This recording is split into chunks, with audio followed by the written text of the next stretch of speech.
มาพี่น้องกำลังมัดเล็กยังเทคาน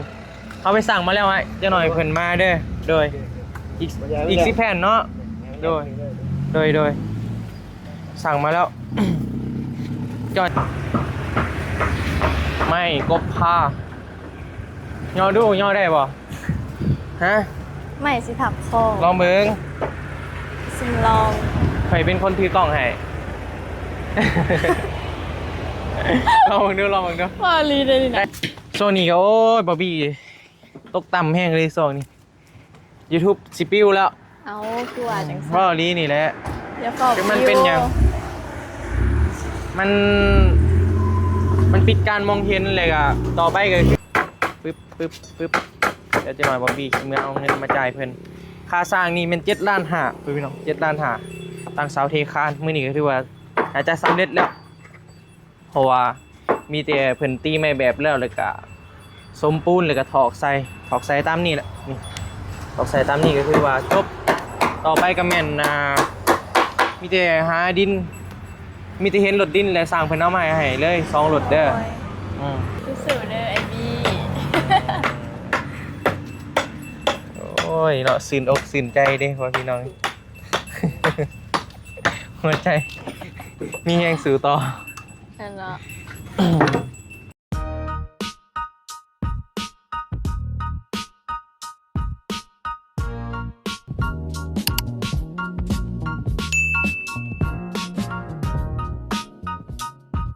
มาไปพี่น้องพ่อเฒ่าแก่มามื้อนี้ป้าเฒ่าอยากได้แม่ก็พาลูกพี่นี่ตัวนี้จักแผ่น10 แผ่นนึงน้ำ90,000เอ้ยมีซื้อมื้อน่ะ85ได้ส่งบอลเก้านี่สายซิ่งไปส่งอยู่ได้โอเค80ก็ได้ซื้อน้ำคนหล่อโอ้ย85ค่าน้ำมันพอ80เนาะบ่ได้80ค่าน้ำมันแพงดีเอามาใส่ลูกพี่โอ้สารพัดหมดไปเอานี่ถามผมเอามาส่งราคามื้อน่ะถามผมเอามาส่งเลย85 10 แผ่น850,000เนาะแม่นโอเคเขียนบินให้หน่อยได้เพิ่นกำลังไปเอาไม้เข้ามาใหม่พ่อพี่น้องส่งบอลเก่าด้วยไซซิงเด้อใช่แล้วว่าโมแม่นมื้อหน้ามอนั่นไปส่งมอน่ะอยู่บ่เพิ่นไปใส่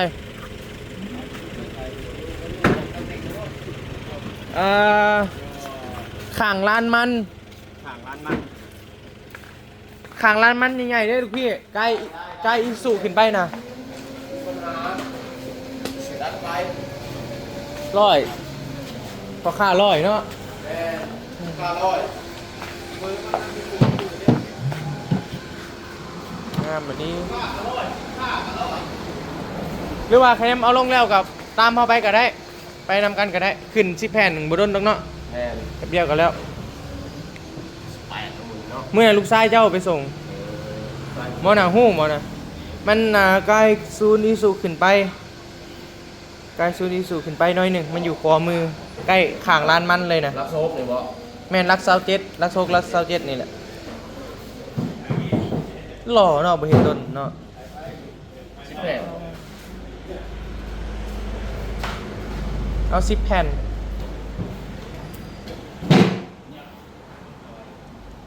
แผ่นละ85,000พอพี่น้องเป็นเจ้าพิธีคารมาแล้วซื้อมือน่ะ10 แผ่นมันบ่พอได้อีก10 แผ่นขอบใจที่มาอุดหนุนธรรมดานี้ต้องแผ่นละ80ซื้อน้ำเจ้า8,500ส่งฟรีฮะ85,000ก็ส่งฟรีเด้ถึงเด้อนี่มันมีมัดล้านหนึ่งอุ้ยเดี๋ยวจะทอดหา10อันน่ะ900,000ทอดบ่ว่านะมันก็ลองนับไปบ่ฮอดบ่8ครับเดี๋ยวน่ะมันถือมาถือแล้วเนาะกับโบราณเนาะขอบใจคือการไปแป๊บเดียวข้างเขาเครื่องลงแล้วโดยเขาเลยคนละโมนั้นมันบ่อยู่แล้วโมนั้นถ่าก็ได้เนาะจึงโหรีวิวฝากไปนำรีวิวฝากผ่านไปเด้อเอา ต้องการไม้วงปลา อืม ไม้เครื่องเงินวงโคบานประตูหรือว่าเป็นไม้เศษต่างๆมีครบ จบทีเดียว แม่นจบทีเดียว ขอมาจัดให้ แม่นมีสร้างประจำอีกก็ยังมีสร้างเพื่อนก็มีอยู่นี่มันเป็นมิตรไม้ สร้างเพื่อนก็มี แม่นมีมาสร้าง โอ้ เพื่อน ทักลี สร้างเพื่อนก็มีครบ อันนี้เขาเจ้าเอิ้นหยังนี่อันไปใส่ประตูเหรอโอ้อ่าๆประตูรูหน่อยเนาะ แม่นก็บ่รู้ดอกราคายำยาว เท่าไหร่นี่ นี่คะแนนซับไลน์3 ล้านปลาย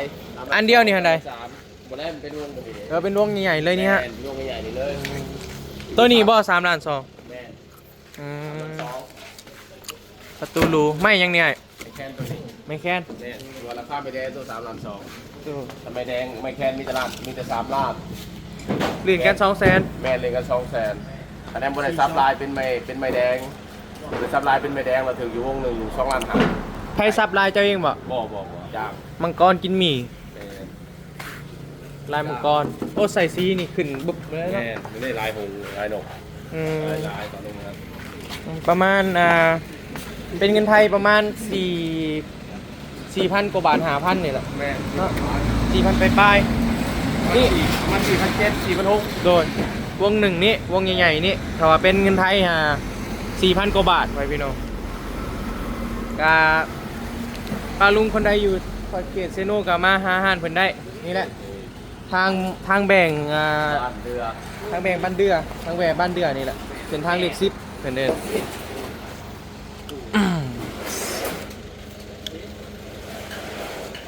มื้อน่ะไปเอาไม้รถค่ามื้อน่ะเนาะ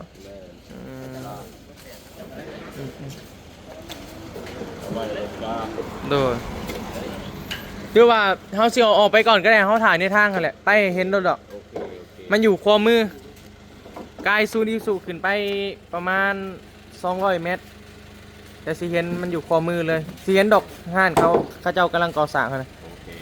ข้างร้านมันใหญ่ๆเลย ได้ โดยออกไปก่อนเด้อ ได้ บายดีเด้อบ ายดี โอ้ยมาไปพี่น้องกำลังมัดเล็กยังเทคานเขาไปสั่งมาแล้วไอ้เจ้าหน่อยเพิ่นมาเด้อโดยอีก10 แผ่นเนาะโดยสั่งมาแล้ว จอยเพิ่นมาส่งพอดีแล้วมัดแล้วค่านี้เอามือนี้เลยแล้วเลยเห็นบ่โอ้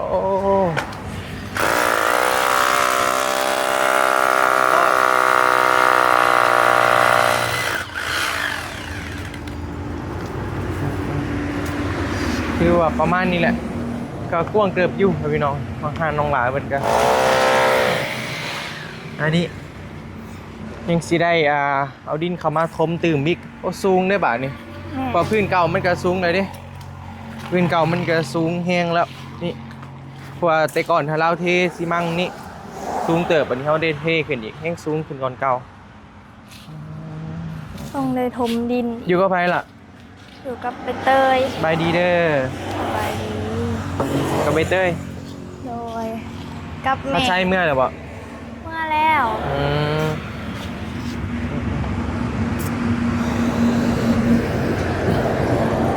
ใส่เมื่อแล้วมื้อนี้เพิ่นน่าจะเทคานแล้วเบิดครับพี่น้อง โดย เกียมห่างนี่แหละเล็กก็ยังก็ห่างไว้เบิดแล้วมีแต่ตอกไม้ตอกหยังใส่เลยก็สมปูนใส่เลยสำหรับงานที่ว่าสร้างที่ว่าเพิ่นเฮ็ดนี่ก็ตั้งเสาเทคานให้พี่น้องได้เว้ากันนั่นก็ถือว่าเพิ่นสำเร็จแล้วก็เตรียมที่จะจ่ายเงินให้เพิ่นนั่นแหละพี่น้องเป็นแนวใดบ่ได้มีไผมาแจ้งข่าวดีเพิ่มเติมแนวใดบ่ มอง ยังบ่มีมาเนาะ โดย บ่ได้ฟันดีอยู่บ่ฮะเดี๋ยวได้สาเหตุได้มันสิแล้วนี่คะแนนบ่มีมาตื่มได้สำนีแล้วเจ้า สมิกะเอา บ่แล้วแหล้วเดี๋ยวนี้เนาะเดี๋ยวเราได้ซะ ได้สำใดกะเอาสำนั่น ได้สำใดก็เอาสำนั้นเจ้าก็เอาโต๊ะออกมาแล้วเอาผ้ายางมานิ่ง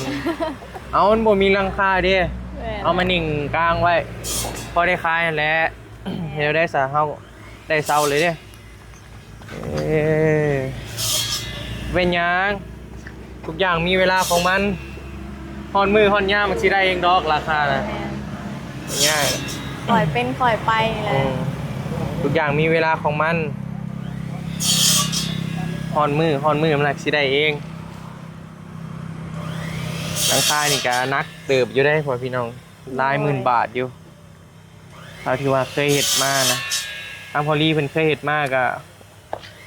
50,000 กว่าบาทพู้นแหละถ้าว่าหลังใหญ่ๆนี่ก็60,000 70,000มันก็แล้วแต่ว่าของน้องเพิ่นนี่ก็29ต้นพี่น้อง29ต้น โดย แต่ว่าเนื้อที่มันสีหอมกว่าน้องน้อยน้อยหนึงน้องน้อยกับ9ต้นคือกันแต่ว่าสีกว้างกว่านี้อันนั้นมันเป็นเฮือนอันนี้เป็นห้านครับพี่น้องแต่ว่าราคาก็อยากซูซีกันหั่นแหละ เกือบซ้ำๆกันเบิ่งเอาไปซื้อM100น้ำเมตู้ไปเดี๋ยวไปเลี้ยงสางไปสางกินกันอันเด้อ กินM100บริษัทสปอนเซอร์บอกว่าเอากิน มา อ่ะ ดิเศร้าเลยบอบิกยังแม่ไปดีเด้อ สปอนเซอร์ ขายดีว่ะมึง พอได้ขายอยู่ พอได้ขายอยู่เอาสปอนเซอร์ให้เพิ่นก็ได้3 คนปลอกปอกแป๊กโอ้ขากเนาะรถเจ้าเนาะคือรถเฮาตะกี้ได้นี่นะรถเจ้าเองบ่พ่อแต่ด้นแล้วบ่ โอ้ของเศร้ากับปี 20 กว่าปีแล้วขากเว้ยเฮาตะกี้เฮาขี่รถอันนี้แล้วเฮาน่ะมีหนังสือบ่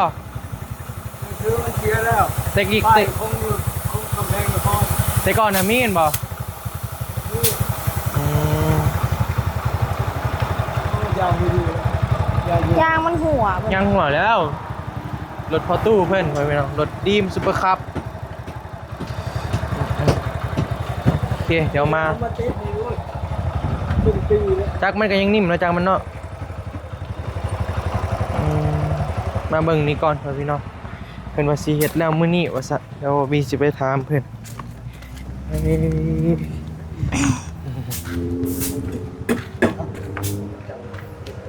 สิปิดจ็อบมื้อนี้เลยเห็นบ่ไอ้โอเคได้เดี๋ยวเบิ่งมีแต่ไม้มานี่ก็แล้วนี่เนาะเด้ไม้มาแล้วไปสั่งไม้มา10 แผ่น ว่าทางนี้เหรอ บ่เขาเจ้ากายแล้ว โอ้ ได้เห็น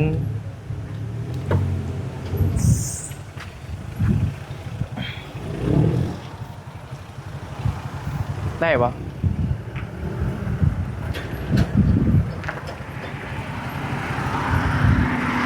โอเค10 แผ่นครับพี่น้อง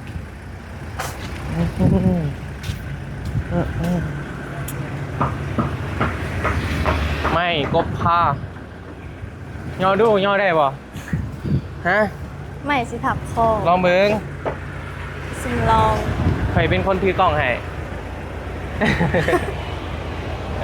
ลองเบิ่งดูลองเบิ่งดู ว่าลีได้ดินะ ได้ปะเนี่ย โอ้ยบ่ได้ โอ้ย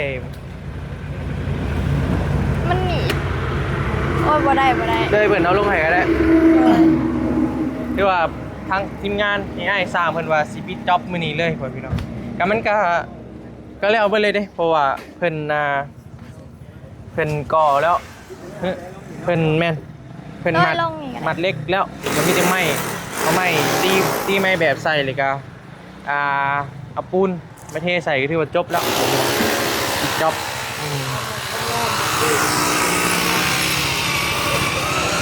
ไม่ครบค่าแต่บอบบี้ก็มาเอาเงินจ่ายค่าสร้างค่ายังให้เพิ่นไปเพื่อนเคลได้เอาสิได้ลังค่าบาทขายหัวใจไหมขายเท่าไหร่บ่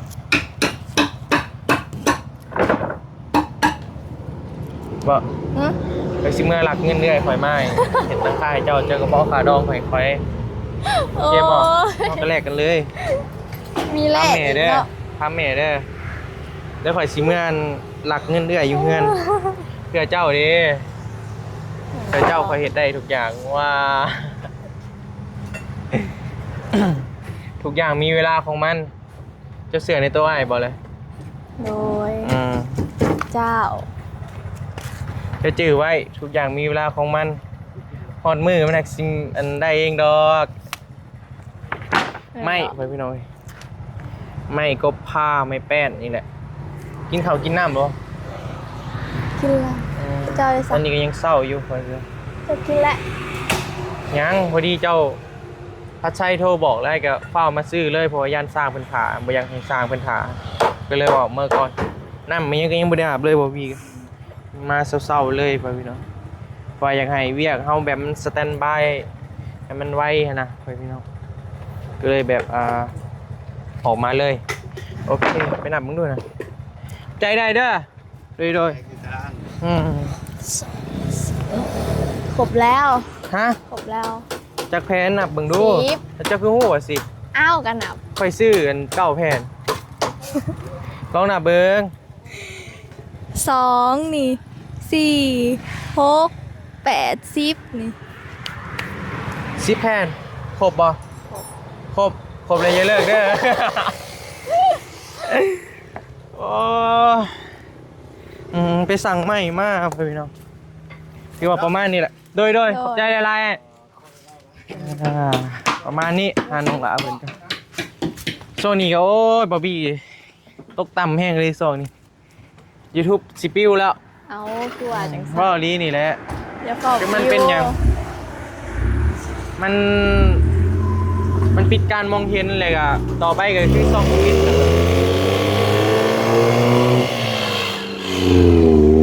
คิวต่อไปจีว่าเป็นข่อยมาจากนอร์โบเนาะ พอดอก เดี๋ยวจะไปเริ่มใหม่อีก5-6 เดือนพ่อพี่น้องเพื่อผ่าน ตอนนี้ก็ลงไปมือว่านี่วิว200-300เบิดมือได้แต่1,000 วิวถ้าว่าเพิ่นคิดเงินให้มันบ่ฮอด2 เซนซ้ำพ่อพี่น้อง2 เซนบ่ฮอดเพื่อสิได้เหรียญหนึ่งรวมมือว่านี่ได้เงินแบบบ่ฮอดเหรียญนะเพิ่นไล่ให้บ่ฮอด1 เหรียญพ่อพี่น้องมันก็ถ้าว่าเพิ่นเป็นแนวนี้ก็จักเสียดอะไรบ่บีกเดี๋ยวถ้าเบิ่งมื้อนี้แล้วลงคลิปนี้ไปคลิปนี้บ่ขึ้นฟีดก็แต่ก่อนบ่บี้ก็พอได้วิวอยู่พ่อพี่น้องแต่ว่ามาวันนี้แล้วดรอปแฮงอีหลีลงคลิปใดก็บ่ขึ้นคลิปใดก็บ่ขึ้นมันแบบบ่ฮู้ย้อนสาเหตุหยังแต่ก็ภาวนาให้อย่าบินนั่นแหละถ้าบินมันเริ่มต้นใหม่โอ้ปวดคนอกหักอีกโบยก็ลีได้เฮาตั้งใจเฮ็ดมา โดยขอบใจ จนสิเข้าปี 1เลยได้นี่ก็ เผื่อสิได้เนาะ แม่นเพื่อสิผ่านกฎมันบ่ง่ายได้มาเลยสิมาปิดกันโอ้ก็อุกใจอยู่ก็สิว่านี่ได้ถ้าว่ามันสิเป็นก็จำเป็นแหละเฮาหามเพิ่นบ่ได้เด้คิดหนักเลยพ่อพี่น้อง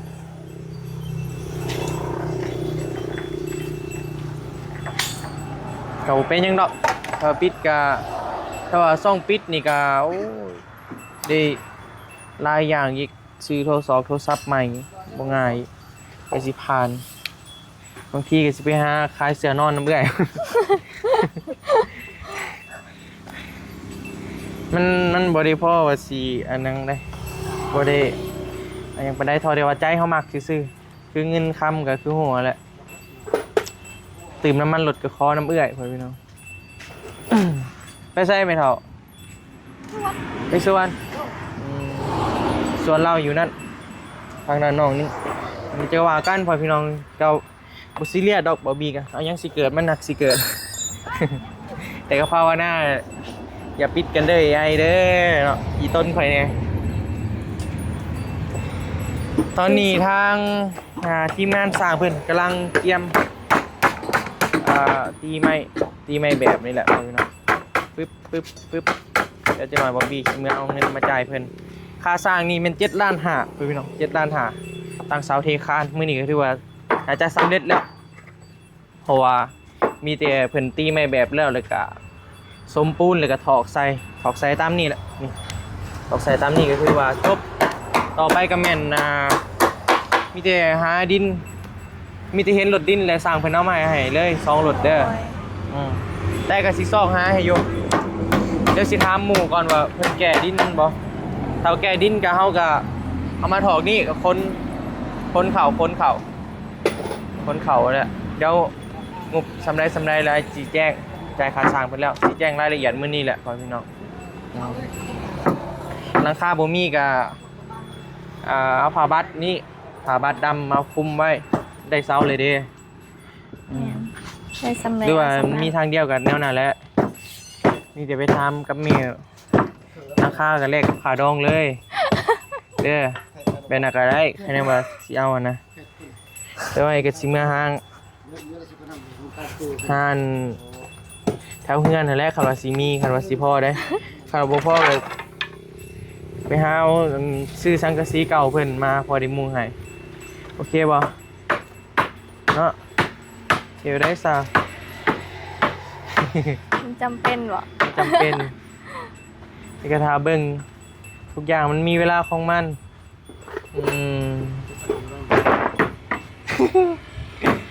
เอ้ยเบย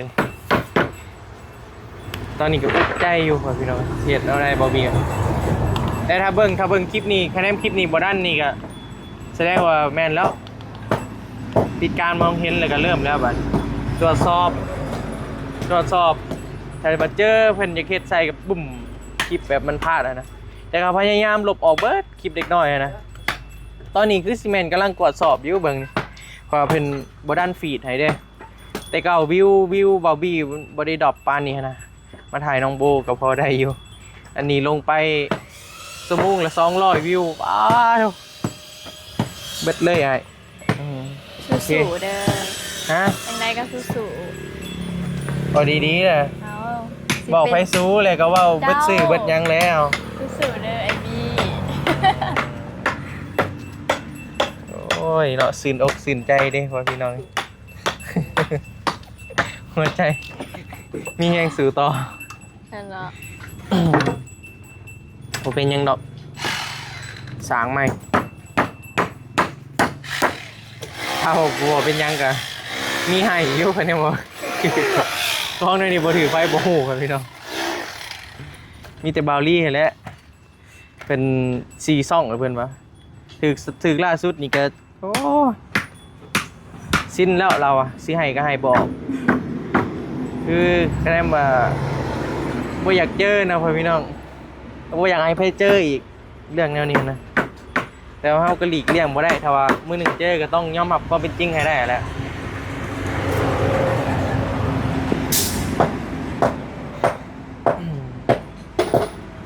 แค่บ่เห็นนายมากอะพุ่นแหละ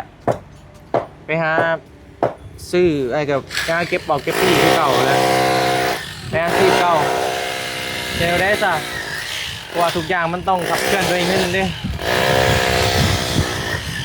ตอนนี้บาร์บี้เฮ็ด YouTube มาก็สิ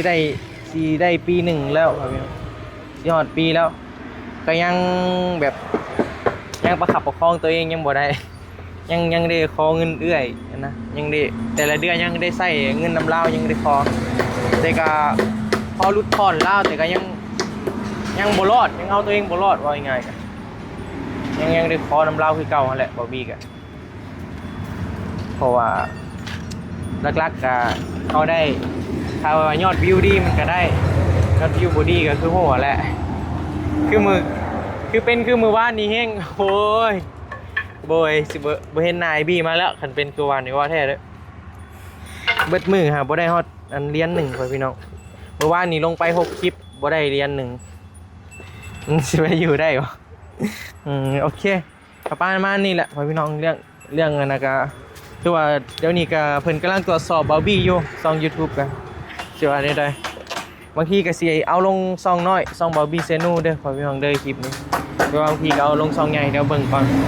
ประมาณนี้แหละเดี๋ยวบาร์บี้ขอมืออาบน้ำอาบหยังก่อนมื้อนี้ก็มาสั่งไม้ให้เพิ่นคือว่ามาครบไว้แล้วคือว่าเครื่องนี้แม่นครบไว้แล้วมีแต่เพิ่นก็